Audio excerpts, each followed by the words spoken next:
Imagine एक बच्चा है, महज 4 से 5 साल का। वो ऐसे माहौल में बड़ा होता है जहाँ हर तरफ डिस्ट्रक्शन और लॉस चल रहा है। डिस्पाइट ऑल ऑफ दिस उसको एक लड़की मिलती है जिससे उसको मोहब्बत हो जाती है। उस मोहब्बत में उसको होप दिखती है अपने फ्यूचर की। लेकिन उस मोहब्बत में उनको इम्तिहान का सामना करना पड़ता है, जैसे जेलेसी, कन्फ्लिक्ट, इन तमाम लोगों की तरफ से जो उसके आसपास होते हैं। अब ट्रेजेडी ऐसी होती है कि वो लड़की बीमार पड़ जाती है और उसी बीमारी में उस लड़की की डेथ हो जाती है। वो लड़का अकेला पड़ जाता है। उसको महसूस होता है कि ये इसके एंसेस्टर्स की मिस्टेक्स हैं जो बार बार उसके सामने आ रही हैं, because history was repeating itself. लेकिन वो हिम्मत नहीं हारता।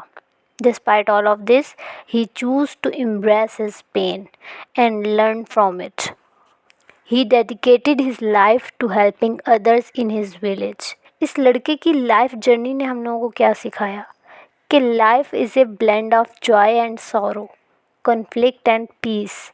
Bye accepting, not expecting, by accepting and learning from our experiences, we can continue to move forward and embrace whatever the future holds.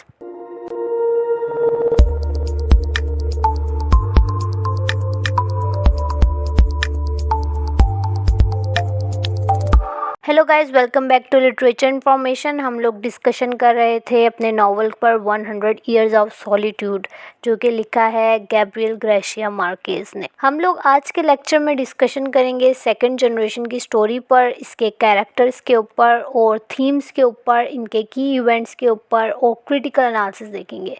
जैसे कि आप लोग जानते हैं ये मेरा थर्ड लेक्चर है इस नावल के ऊपर। फर्स्ट लेक्चर में मैंने पूरे ओवरऑल नावल की थीम्स और सिंबल्स और ओवरऑल व्यू और हमारे राइटर का पर्पस और मेन मोटिव क्या था ये स्टोरी लिखने का, ये नॉवल लिखने का, वो बताया था।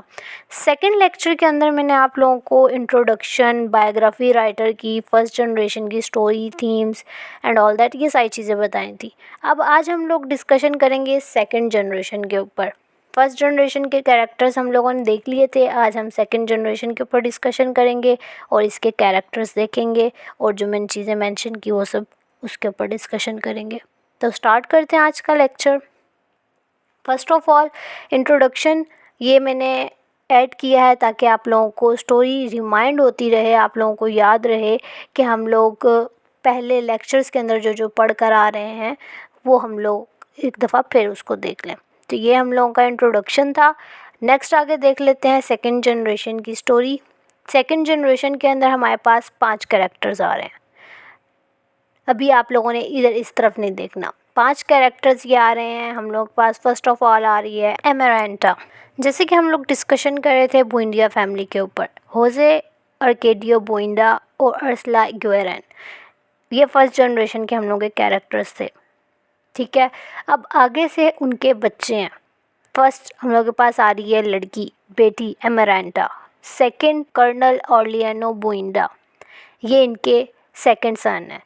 उसके बाद रेमिडियस मॉस्कोट, ये इनकी वाइफ हैं। इनको भी हम लोग डिस्कस नहीं करेंगे, मैंने मेंशन किया है, मैं आपको साथ साथ स्टोरी बताती हूँ। उसके बाद है होजे आर्केडियो, ये हैं इनके फर्स्ट सन। ठीक है, उसके बाद है रेबेका, ये थी एडॉप्टेड डॉटर इनकी।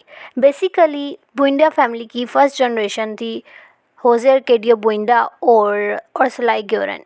आगे से उनके होते हैं 3 बच्चे। वो कौन कौन से? एमरेंटा, कर्नल ऑर्लियानो बुएंडा और होजे आर्केडियो। फर्स्ट चाइल्ड उनका होते हैं होजे आर्केडियो, सेकंड पर ये और थर्ड पर ये। ठीक है, फर्स्ट ऑफ ऑल हम एमरेंटा की स्टोरी देख लेते हैं। ये कौन है? बेटी हैं उर्सुला गुएरेन की, होजे आर्केडियो बुएंडा की। ये कैरेक्टर हमें ऐसा दिखता है जो ज़्यादातर जेलेसी में और लोनलीनेस में रहती है। वैसे देखा जाए तो ये एक इकलौती बेटी होती है और इसके 2 भाई होते हैं, मतलब 3 बच्चे, उर्सुला और होजे आर्केडियो के। लेकिन फिर क्या होता है, एक ऑर्फन चाइल्ड आता है जिसका नाम होता है रेबेका। दिस वन, रेबेका को उसकी माँ अडॉप्ट कर लेती है, बुएंडा फैमिली अडॉप्ट कर लेती है। वहाँ इसमें जेलेसी आना शुरू होती है कि रेबेका को इतनी इंपॉर्टेंस क्यों मिल रही है और रेबेका सारी मेरी चीज़ों पर क्यों कब्जा कर रही है। अब ये सोच सोच कर वो सबसे अलग हो जाती है। मतलब होती सबके साथ ही है, लेकिन वो कनेक्शन में नहीं रहती सबके साथ, वो कनेक्शन इसका होता ही नहीं है जो होना चाहिए, और ऐसे ये आइसोलेटेड रहती है और लोनलीनेस का शिकार हो जाती है। अब ये जैसे जैसे बड़ी होती हैं, इसको ऐसा लगता है कि रेबेका ने इसकी सारी चीज़ों पर कब्ज़ा कर लिया है। फिर जिस बंदे से इसको मोहब्बत होती है, इसको ऐसा लगता है कि रेबेका ने उसको भी इससे छीन लिया है, और ऐसे इसके अंदर जेलेसी और नेगेटिविटी ये सारी चीज़ें बढ़ती जाती हैं। अब इसकी ज़िंदगी हम लोगों को इन मैनी वेज़ दिखेगा कि ये मर्दों से डरते हुए गुजारती है। उसके अलावा जिस लड़के से ये मोहब्बत करती होती है और जो इसको लगता होता है कि रेबेका ने इससे छीन लिया है, जब वो लड़का इससे मोहब्बत करता होता है, इसके पास आता है, तो ये क्या करती है, उसको क्रूअली रिजेक्ट कर देती है और वो लड़का सुसाइड कर लेता है इसके पीछे। इसके अलावा जेलेसी और अकेलेपन की वजह से इसमें बहुत ज़्यादा नेगेटिविटी आ जाती है। ये ख़ुद को तकलीफ़ देने की कोशिश करती है। एक दफ़ा क्या करती है, अपना हाथ जला लेती है, और हमें पूरी स्टोरी में दिखेगा कि उसने ब्लैक कलर की बैंडेज उस जले हुए हिस्से के ऊपर लगाई हुई होगी। जब ये थोड़ी सी और मैच्योर एज के अंदर जाती है तो इसको अपना रियल लाइफ पार्टनर या लव ऑफ हर लाइफ दिखता है। अभी इन सब के मैं नाम मेंशन नहीं कर रही, आपको बाद में बताती हूँ ताकि कन्फ्यूजन ना हो, ठीक है। तो जब इसको ये अपना रियल लवर मिलता है तो ये पिछले पास्ट के ट्रॉमा से जो ये गुजरी हुई होती है, जो इसको फियर और बिटरनेस का एलिमेंट इसके अंदर होता है, जो नेगेटिविटी इसके अंदर होती है, तो क्या करती है, ये उसको भी मना कर देती है। इसकी जेलिसी और अकेलेपन में ही इसकी डेथ हो जाती है, और ये यहाँ तक इसका हम लोगों को कैरेक्टर दिखता है। नेक्स्ट कैरेक्टर हम लोग देख लेते हैं कर्नल ऑरियानो बुइंडा का। ये सेकंड सन थे होजे अर्केडियो बुइंडा और अर्सला इग्योरेन का। इसका कैरेक्टर हमें मिस्टीरियस दिखेगा, और ये भी आइसोलेशन में बड़ा हुआ, ठीक है। इसके पास टैलेंट था, किस चीज़ का, ये इसकी परसेप्शन बहुत अच्छी होती थी, मतलब पहले से परसीव कर लेता था चीज़ों को। उसके अलावा कंजर्वेटिव गवर्नमेंट की करप्शन से तंग आकर इसने लिबरल फोर्सेस को ज्वाइन कर लिया था, जो रेवोल्यूशनरी ख्यालात के मालिक थे। बाद में क्या होता है कि ये ऑर्लियानो बुइंडा कर्नल बन जाता है। उसके बाद कुछ साल फाइटिंग में गुजरने के बाद ही loses his capacity for memory and deep emotions. इस नावल में हमें ये चीज़ भी दिखेगी कि कैरेक्टर्स की मेमोरी पर बहुत असर पड़ता है, वो चीज़ों को याद रखने के लिए इधर उधर लिख लिख के रखते हैं और बाद में लिखना पढ़ना भी भूल जाते हैं। और ये एक तरफ हम लोगों को ये भी इशारा करके दिखा रहा है मेमोरी लॉस का एलिमेंट, के लोग जो हैं एग्जिस्टेंस ऑफ गॉड को याद रखना चाह रहे हैं लेकिन भूल जाते हैं। उसके अलावा after that he science a peace accord और वर्कशॉप पर काम करने लग जाता है, और ये भी एक लोनली लाइफ गुजारता है। जो अगला कैरेक्टर हम लोगों को दिख रहा है रिमीडियस मॉस्कोट का, ये इनकी वाइफ हैं, और जब इनकी डेथ हो जाती है इनकी वाइफ की, उसके बाद भी ये लोनली होते हैं। उसके अलावा हम लोगों को दिखता है कि इनका एक लोकल वुमेन के साथ अफेयर होता है। पास्ट में उधर से उनका एक बेटा भी होता है। उसके अलावा हम लोगों को दिखता है कि जब ये वॉर के ऊपर थे वहाँ पर इनके 17 डिफरेंट वुमेन के साथ अफेयर थे और 17 डिफरेंट इनके आगे से बेटे थे। इसका कैरेक्टर हम लोगों को आगे पढ़ने को मिलेगा। उसके अलावा अभी हम लोग 20 चैप्टर्स की हम लोगों की ये पूरी स्टोरी है, तो मैं कोशिश करूँगी आगे 4 लेक्चर सेपरेट बनाऊँ, हर लेक्चर के अंदर 5 चैप्टर्स आप लोगों को बताऊँ और स्टोरी क्लियर करवाऊँ। इसके अलावा आगे हम लोग इनकी वाइफ का कैरेक्टर देख लेते हैं रेमिडियस मॉस्कोट का। ये कैरेक्टर हम लोगों को दिखता है कि ये मैजिस्ट्रेट की बेटी होती हैं। बाद में इनके फादर जो होते हैं उनके साथ हम लोगों को दिखता है कि जो कर्नल ऑर्लियानो बुइंडा है इनकी लड़ाई भी होती है, क्योंकि ये दोनों डिफरेंट पार्टीज़ से ताल्लुक़ रखते होते हैं। हम लोगों को पता है कर्नल ऑर्लियानो बुइंडा जो हैं ये लिबरल फोर्सेस के हैं, और ये इनके फादर जो हैं रेमिडियस मॉस्कोट के, इनके फादर होते हैं कंजर्वेटिव पार्टी के, जो डिसऑनेस्टी और करप्शन को प्रमोट करते होते हैं। जबकि जो ऑर्लियानो होता है कर्नल ऑर्लियानो बुइंडा, ये हम लोगों को लिबरल पार्टी का लीडर दिखता है। बहरहाल बैक टू हर, ये बुइंडा फैमिली के अंदर खुशियाँ लेकर आती है लेकिन शॉर्ट पीरियड ऑफ टाइम के लिए, क्योंकि इसकी बहुत जल्द डेथ हो जाती है बिकॉज ऑफ मिसकैरेज। इसका कैरेक्टर इतना ही था। नेक्स्ट हमारे पास मेन कैरेक्टर आ रहा है होजे अर्केडियो का। ये यहाँ पर होजे अर्केडियो 2 मैंने मेंशन करना था बट मैं भूल गई। ये हम लोगों को फर्स्ट नाम दिख रहा है जो रिपीट हो रहा है, ठीक है। इसी तरह हम लोगों को आगे जनरेशन के अंदर भी नेम्स की रेपिटेशन दिखेगी। यहाँ मैंने मेंशन किया होजे अर्केडियो 2, ये भी मैं आपको बताती हूँ। तो होजे अर्केडियो 2 का कैरेक्टर ऐसा है कि ये एल्डेस्ट सन था बुइंडा फैमिली का, मतलब फर्स्ट सन था होजे अर्केडियो बुइंडा और अर्सला इग्योरेन का फर्स्ट सन होजे अर्केडियो, ठीक है। अब जैसे कि हम जानते हैं कि जैसे इसके फादर थे, ऑब्सेस थे नॉलेज के साथ, अल्केमी के साथ, साइंटिफिक चीज़ों के साथ, तो वही चीज़ इसके अंदर इनहेरिट थी। इसके अंदर अमेजिंग स्ट्रेंथ थी। उसके अलावा एक चीज़ जिसको आप सही कहें या गलत कहें, इसके अंदर इसका जो बिहेवियर था वो हम लोगों को इम्पल्सिव दिखता है। वो कहते हैं ना, थिंक बिफोर यू एक्ट, ये चीज़ इसमें नहीं थी। अब स्टोरी पढ़ते हुए हम लोगों को पता चलेगा कि इनके मोकेंडो विलेज के अंदर जिप्सीज़ का आना जाना था। ये लोग मॉडर्न टेक्नोलॉजीज़ को इंट्रोड्यूस करवाते थे। इसके फादर जो थे वो वैसे ही क्यूरियस थे अल्केमी की तरफ, और साइंटिफिक चीज़ों की तरफ इंटरेस्ट जो उनका बढ़ा वो इन्हीं चीज़ों की वजह से बढ़ा, जो जिप्सीज़ लेकर आते थे मॉडर्न टेक्नोलॉजीज़ को, वो आके इनको दिखाते थे। अब जिप्सीज़ के अंदर एक लड़की के पीछे जो होज़े अर्केडियो हैं भाग जाते हैं घर छोड़कर, ये हम लोगों को स्टोरी में देखने को मिलेगा। और वापस जब ये आते हैं तो ये वायलेंट और सैवेज पर्सन बन के आते हैं। हर जगह टैटू बने हुए होते हैं, एक वाइल्ड एनिमल की तरह बनकर आते हैं ये। मतलब इनका कैरेक्टर हम लोगों को ट्रांसफॉर्म दिखेगा कि पहले कुछ थे बाद में कुछ बन गए, ठीक है। और वापस आकर ये जो एडॉप्टेड सिस्टर होती हैं रेबेका, उनके साथ शादी कर लेते हैं। इसके अलावा हम लोगों को ये भी दिखेगा कि होज़े अर्केडियो का एक औरत के साथ अफेयर था। जैसे मैंने बताया कि कर्नल ओलियानो बुइंडा का भी एक औरत के साथ अफेयर था और इनका एक बेटा था। इसी तरह होज़े अर्केडियो का भी एक औरत के साथ अफेयर था और इनका भी एक बेटा था। अब वो औरत कौन सी थी? वो थी पिलार टर्नेरा। ये एक औरत थी जिसके साथ इन दोनों भाइयों का अफेयर था, ठीक है। ये एक औरत थी। ये बुइंडा फैमिली की नहीं थी, फॉर्चून टेलर थी वैसे। और इसकी उम्र जो है हम लोगों को इसके अंदर लॉन्गिटिविटी का एलिमेंट दिखता है। जैसे अर्सलाई ग्योरन जो थी उन्होंने 100 साल तक ज़िंदगी पाई और इन्होंने 140 साल तक ज़िंदगी पाई। मतलब रेपिटिशन दिखेगी मल्टीपल जनरेशन के अंदर इनकी हम लोगों को। फॉर्चून टेलर थी ये। और जो रोमांटिक लाइफ होती है या एक पर्सनल लाइफ होती है या मैरिज लाइफ होती है, उसके ऊपर ये एडवाइसेस देती थी और काफ़ी मदद की इन्होंने कैरेक्टर्स की इस चीज़ के बारे में, ठीक है। वैसे इनका अफेयर था इन दोनों भाइयों के साथ और दोनों का बेटा था, मतलब इनसे, ठीक है। इसका भी बेटा था इससे और इसका भी बेटा था इससे, ठीक है। नेक्स्ट कैरेक्टर हमारे पास आ रहा है रेबेका का। ये लड़की थी जो ऑर्फन थी, मिट्टी खाती थी, कह सकते हैं आप लोग के अर्थ ईटिंग ऑर्फन थी ये। मिस्टीरियसली ये एक दफ़ा अपीयर हो गई बुइंडा फैमिली के सामने और बुइंडा फैमिली ने इसको अडॉप्ट कर लिया। इसके आने से क्या होता है, सारी जो टाउन होता है, सारी फैमिली जो होती है इंसोम्निया का यानी कि एक बीमारी का शिकार हो जाते हैं, that causes loss of memory. पूरा टाउन इस बीमारी का शिकार हो जाता है और फिर they label everywhere everything they want to remember. Also existence of God को याद रखना चाहते थे ये लोग, लेकिन रख नहीं पाते थे। This is a deep meaning for us. इसके बाद they lost their ability of remember knowledge, they forget how to read and write. फिर क्या होता है, फिर एक जिप्सी आता है और अपने साथ एक एंटीटोड लेकर आता है और फिर सब नॉर्मल हो जाते हैं अगेन, ठीक है।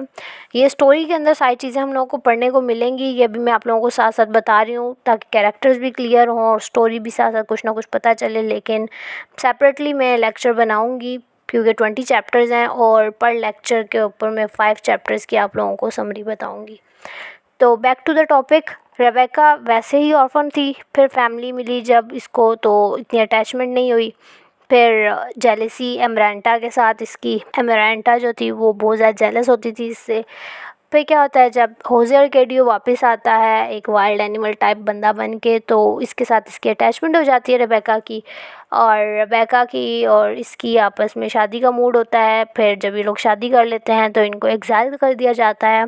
इनके घर वाले नहीं चाहते हैं कि इनकी शादी हो, लेकिन ये लोग कर लेते हैं। अब यहाँ पर अगर थोड़ा गौर करें तो इसी तरह इनके फादर और मदर ने भी किया था। कज़न मैरिज अलाउ नहीं थी लेकिन वो लोग कर लेते हैं और घर छोड़कर चले जाते हैं। इसी तरह इन लोगों ने भी किया, इनकी मैरिज के ख़िलाफ़ थे सब, लेकिन इन लोगों ने कर ली और इनको एग्जाइल कर दिया गया। इसके अलावा हम लोगों को दिखता है कि रेबेका का रिलेशनशिप था पेट्रो क्रिस्पी से। अब पेट्रो क्रिस्पी वो बंदा था जिसके अंदर ये दोनों बहनें इंटरेस्टेड थी। और ये फर्स्ट पर हम लोगों को अगर इसका कैरेक्टर मैं आप लोगों को बताऊं तो ये इटालियन था और इसका प्रोफेशन था म्यूज़िशियन और डांसर। एज एन इंस्ट्रक्टर ये डांस सिखाता था और म्यूज़िक सिखाता था, ठीक है। ये बुइंडा फैमिली के अंदर ऐसे आया कि ये आया था एक म्यूज़िकल इंस्ट्रूमेंट लेकर वहाँ पर इंस्टॉल करने, लेकिन he ends up staying there as their instructor कि इनको वो सिखाता दोनों बहनों को हाउ टू डांस। अब क्या होता है, ये पोलाइट होता है और हैंडसम होता है, तो दोनों बहनों को ये पसंद आता है। रेबेका, लेकिन इसको फर्स्ट पर रेबेका पसंद आती है और एमरांटा को इससे जेलसी ऑलरेडी होती है, और बाद में जब इसको दिखता है कि जिसको ये मोहब्बत करती है वो इससे मोहब्बत करता है तो ये और ज़्यादा जेलस होती है। ठीक है, तो इसकी जेलसी की वजह से इन दोनों की इंगेजमेंट भी होनी होती है, लेकिन बार बार नहीं हो पाती इंगेजमेंट इसकी जेलसी की वजह से, क्योंकि ये मैनिपुलेटिव होती है और बार बार बीच में कुछ ना कुछ ऑब्स्टेकल्स आती रहती हैं इसकी वजह से, जो इन दोनों की इंगेजमेंट नहीं हो पाती। आफ्टर दैट क्या होता है, रेबेका जो है जब होज़े अर्केडियो आ जाता है तो वो इसको छोड़ के अर्केडियो के पास चली जाती है और उससे शादी कर लेती है और वहाँ इसके साथ चली जाती है। अब ये जो है इधर से वो फेल हो गया, इसको इससे मोहब्बत थी लेकिन ये छोड़कर चली गई। पहले इन दोनों की आपस में थी, लेकिन एमरांटा जो थी बीच में कुछ ना कुछ करती थी, मैनिपुलेटिव थी, जेलेसी थी इसको, तो इन दोनों का रिश्ता नहीं होने देती थी वो। तो रेबेका को भी इसके साथ अटैचमेंट थी, लेकिन फिर वो छोड़ के चली गई होज़े अर्केडियो के पास। अब ये जो है ये फिर आता है इसके पास, एमरांटा के पास। ये सिंसियर होता है अपनी फीलिंग्स के साथ और ये कहता है कि ठीक है मेरी अटैचमेंट अब इसके साथ है, पहले उसके साथ थी। वो उसको भूला जाता है और इसके साथ हो जाता है। लेकिन एमरांटा जो होती है, अब जब इसका मकसद पूरा हो जाता है लेकिन फिर भी इसके अंदर कोई फ़ियर होता है, जो मैंने आपको बताया मर्दों के साथ, तो ये उसको क्रूअली रिजेक्ट कर देती है।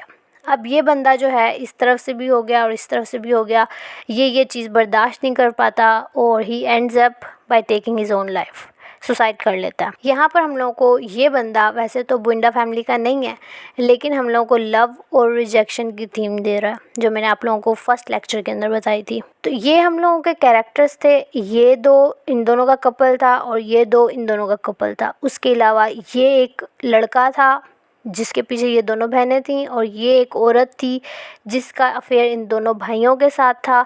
ये मतलब 4 बच्चे थे टोटल सेकंड जनरेशन के अंदर, और उनमें से रेबेका जो थी वो अडॉप्टेड थी और 3 रियल में उनके फर्स्ट जनरेशन के बच्चे सेकंड जनरेशन के अंदर थे। मतलब अर्सलाई ग्योरेन और होज़े अर्केडियो बुइंडा के 3 बच्चे थे। कौन कौन? एमरांटा, कर्नल ऑर्लियानो बुइंडा और होज़े अर्केडियो। ठीक है, ये 3 बच्चे थे। अब ये 2 जो भाई थे उनको मैंने सेम कलर में किया, और जो 2 बहनें थीं, बेशक ये अडॉप्टेड है लेकिन बहन है, इनको मैंने सेम कलर में किया। ठीक है, होप सो आप लोगों को ये क्लियर हुआ होगा। नेक्स्ट अब हम लोग देख लेते हैं थीम सेकंड जनरेशन के अंदर कौन कौन सी आ रही हैं। सेकंड जनरेशन में सॉलिट्यूड की थीम हमें दिखेगी, पावर और करप्शन की दिखेगी, फेट एंड डेस्टिनी की दिखेगी, सिक्लिकल टाइम की दिखेगी, मैजिकल रियलिज़म दिखेगा, वॉर एंड कन्फ्लिक्ट दिखेगा। अब ये सारी चीज़ें जो मैंने अभी कैरेक्टर्स के अंदर आप लोगों को बताई, ये सारी वही हैं। कुछ हम लोगों को चीज़ें इसके अंदर दिखेंगी पास्ट की, फ्यूचर की, प्रेजेंट की, इकट्ठी चीज़ें चल रही होंगी, वो हम लोगों को बताएंगे cyclical time, magical realism, fate and destiny को। ठीक है, बाकी power and corruption, war and conflict, ये हम लोगों को दिखेगा ऑर्लियानो, जो कर्नल ऑर्लियानो है उनके अंदर। ठीक है, वो पावर को, करप्शन को, वॉर को, कन्फ्लिक्ट को, ये चीज़ दिखाएंगे।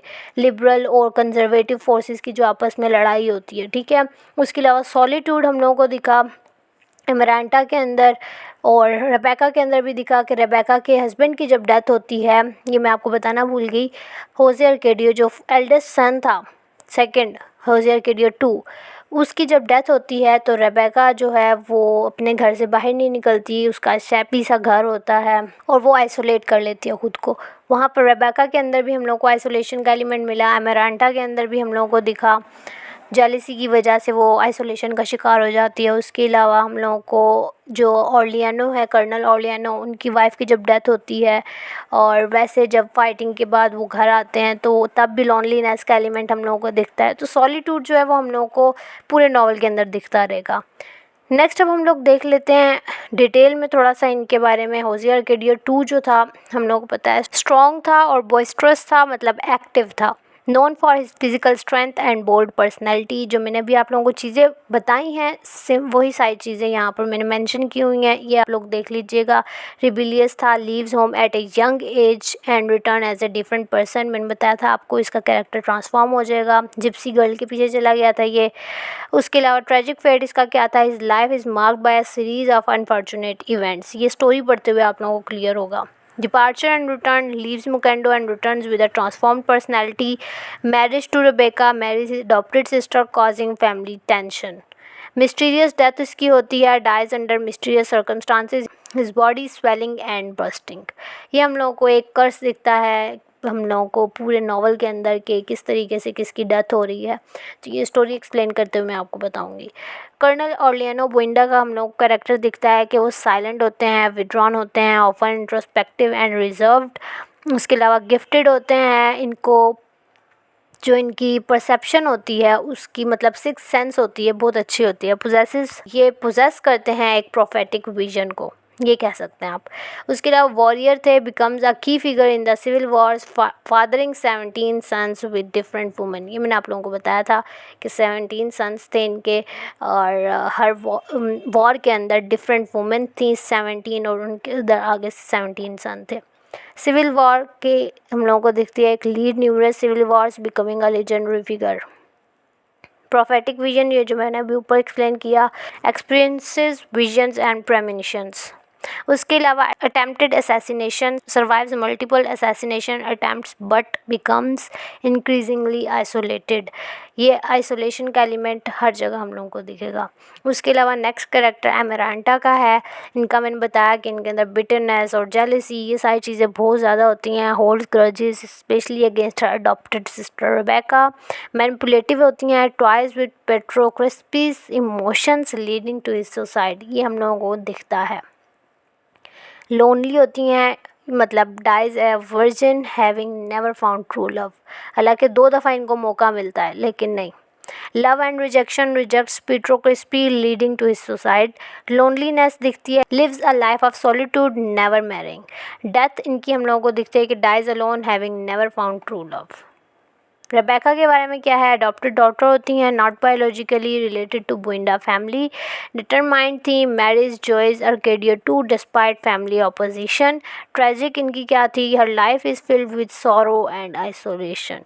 आइसोलेशन फिर हम लोगों को क्या दिखता है कि lives in isolation after Jose Arcadio's death. Tragic life इनकी क्या थी कि her life is marked by sorrow and isolation, same चीज़। ठीक है, क्रिटिकल एनालिसिस देख लेते हैं कि इन 4 कैरेक्टर्स का, ये 4 कैरेक्टर्स हम लोगों के सेकंड जनरेशन के अंदर मेन कैरेक्टर्स हैं। ठीक है, बाकी जो हैं वो हम लोगों के बुइंडा फैमिली के कैरेक्टर्स नहीं हैं, लेकिन बुइंडा फैमिली के अंदर सेकंड जनरेशन के अंदर उनका जो अमल दखल हम लोगों को दिखता है उसके लिए मैंने मेंशन किया। ठीक है, वैसे तो रेबेका भी बुइंडा फैमिली की नहीं है, अडॉप्टेड डॉटर है, लेकिन सेकंड जनरेशन की तरफ फॉल कर रही है ये भी।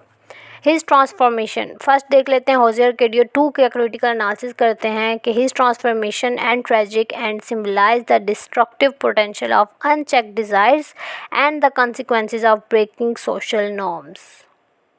कर्नल ऑर्लियानो बुइंडा का हम लोगों को क्रिटिकल एनालिसिस क्या दिखता है कि represent the futility of war. War जो है फ्यूटाइल थिंग है and the isolation that comes with power. एक पावर से आइसोलेशन आती है, ये चीज़ इनके कैरेक्टर से हम लोगों को दिखती है।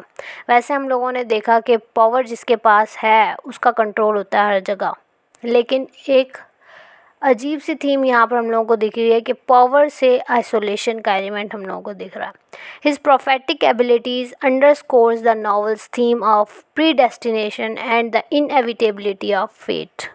फर्स्ट लेक्चर के अंदर मैंने आप लोगों को ये चीज़ें एक्सप्लेन की थी, आप लोगों को सो क्लियर है। Amaranta embodies the destructive power of jealousy and unfulfilled desires. Her life is a testament to the consequences of emotional repression.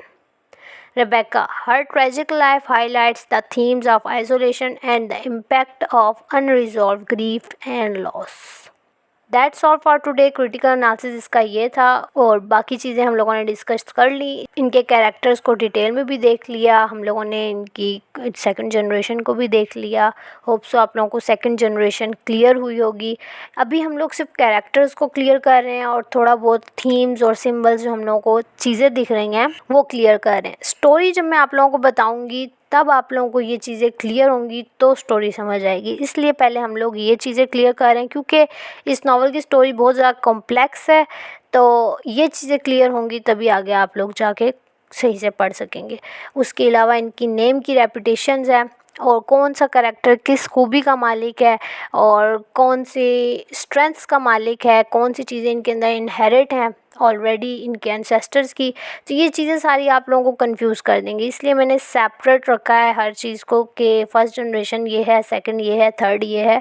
तो इस तरीके से आपको फिर मैं क्लियर करवा रही हूँ। अब आगे नेक्स्ट लेक्चर में हम लोग थर्ड जनरेशन के ऊपर बात करेंगे। मिलते हैं नेक्स्ट लेक्चर के अंदर।